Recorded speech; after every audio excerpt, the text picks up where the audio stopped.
इतिहास और नागरिक जीवन कक्षा 7। न्यायपालिका, न्याय प्रदान करना। कोर्ट कचहरी और न्याय। आपने अपने आसपास कोर्ट कचहरी के मामलों के बारे में सुना होगा। ऐसे एक आध किस्से आप कक्षा में सुनाइए।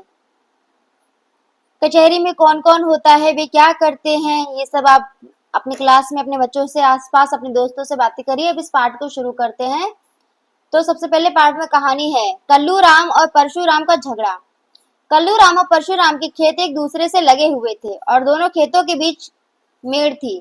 एक दिन परशुराम अपनी मेड़ बना रहा था। उसने चुपके से मेड़ को कल्लू के खेत में खिसका दिया। यह तीसरा साल था जब परशु ने इस तरह मेड़ खिसकाई थी। कल्लू को पता भी नहीं चला था और मेड़ एक हाथ खिसक चुकी थी।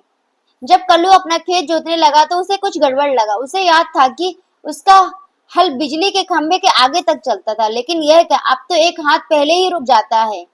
उसे यकीन हो गया कि परसों ने मेड़ खिसकाई है। उसी रात वे अपने भाई काशी और उसके बेटे रेवा के साथ खेत पर गया और सबने मिलकर रातों रात मेड़ खोदकर वापस खिसका दी।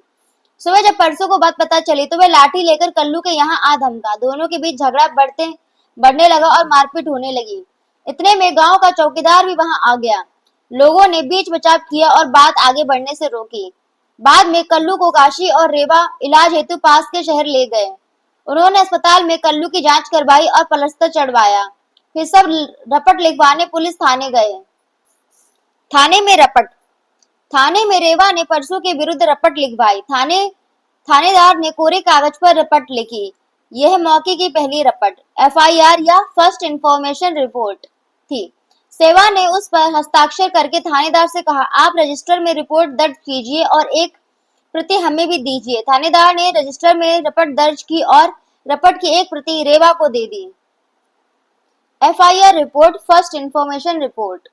थाने में एफआईआर कोई भी दर्ज करा सकता है। यदि पढ़ा लिखा हो तो स्वयं लिखकर और हस्ताक्षर करके एफआईआर दिया जा सकता है। मौखिक बताने पर थानेदार लिख देता है और पढ़कर सुनाता है और जानकारी देने वाले से हस्ताक्षर करवाता है। एफआईआर में अपराध का ब्यौरा, अपराधी का नाम, जगह का नाम व अपराध का समय होना जरूरी है। गवाहों के नाम भी एफआईआर में होने चाहिए। इसी के आधार पर जुर्म का ब्यौरा आदि एक खास रजिस्टर, स्टेशन हाउस रजिस्टर में दर्ज होना चाहिए।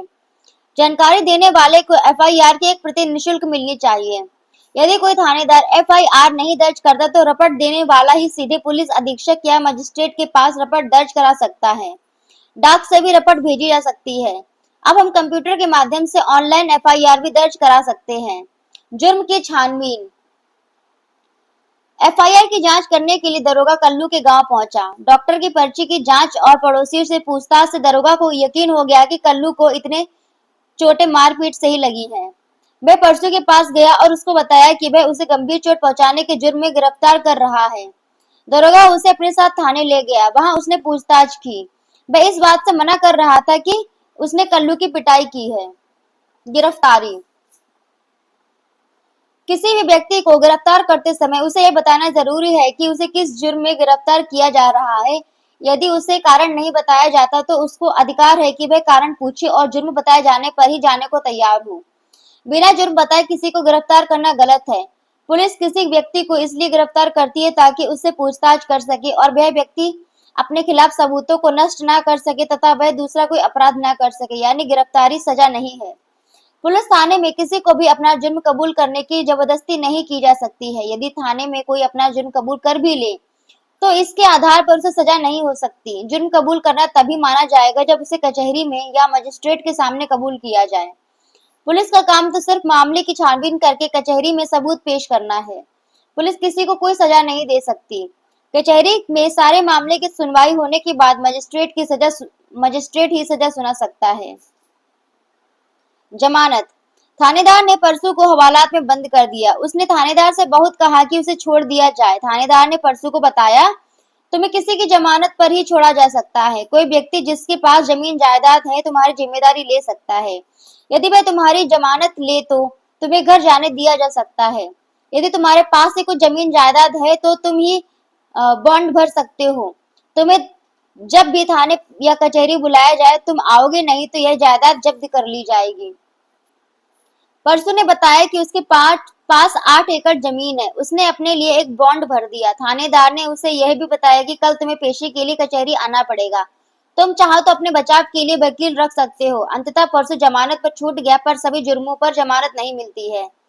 पेशी पर पेशी दर पेशी कचहरी में मुकदमा शुरू हुआ। करीब 1 साल तक पेशी दर पेशी चलती रही। इस दौरान दोनों पक्षों की गवाही और सबूत पेश किए जाते रहे।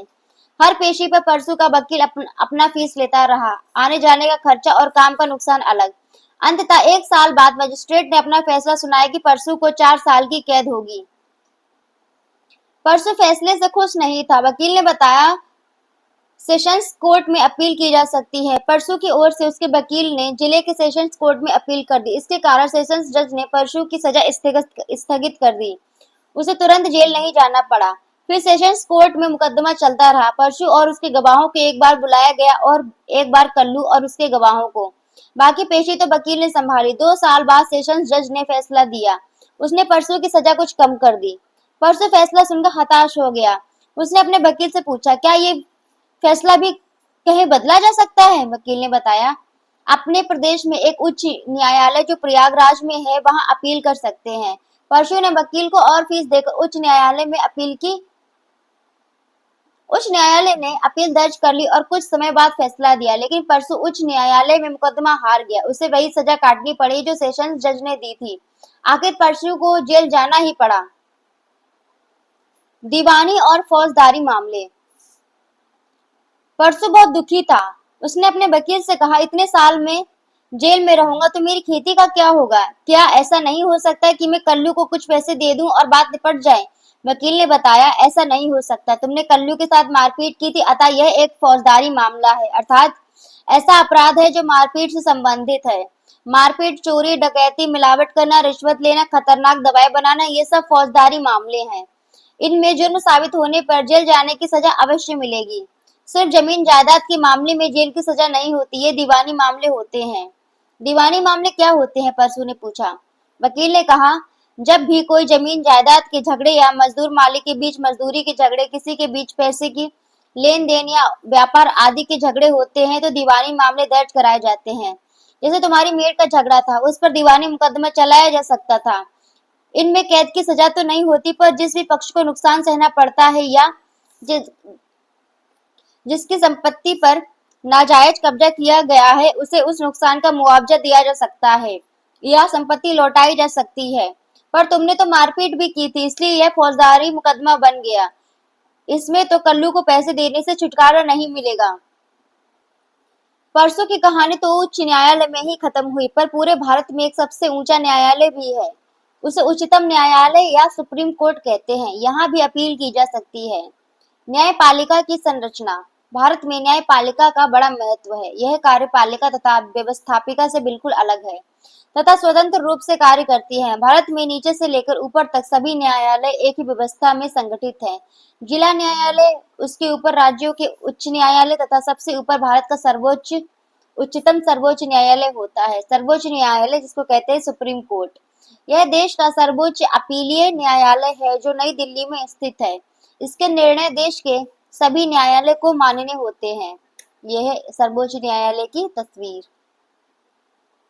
न्यायाधीशों की योग्यताएं। वह भारत का नागरिक हो, वह किसी उच्च न्यायालय में कम से कम 5 वर्ष या न्यायाधीश के पद पर कार्य कर चुका हो, या उच्च न्यायालय में 10 वर्ष तक वकालत कर चुका हो, या भारत के राष्ट्रपति की दृष्टि में कानून का विशेष ज्ञाता हो।